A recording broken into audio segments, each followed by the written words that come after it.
सोलापूरच्या MIDC पोलिसांच्या गुन्हे प्रकटीकरण पथकाने माल वाहतुकीच्या नावाखाली फसवणूक करणाऱ्या सराईत गुन्हेगाराला जेरबंद केले.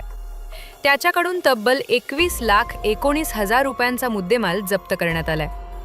पोलिसांनी दिलेल्या माहितीनुसार प्रतीक निंबाळकर वय 26 असे आरोपीचे नाव असून तो मूळचा दौंड तालुक्यातील गोपाळवाडीचा रहिवासी आहे. सध्या तो बारामती येथे राहत होता. फिर्यादी परवेज मोहोळकर यांचा माल वाहतुकीचा व्यवसाय आहे.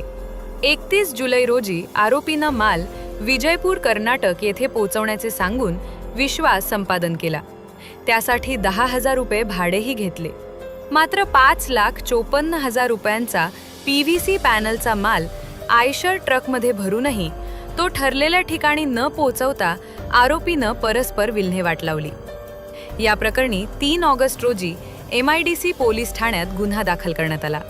पोलीस उपनिरीक्षक अल्ताफ शेख यांच्या पथकानं तपास करत आरोपीला बारामती येथून ताब्यात घेतले.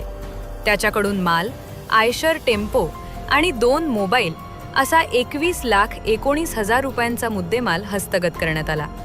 आरोपीचा साथीदार पंकज पारधे याचा पोलिसांकडून शोध सुरू आहे.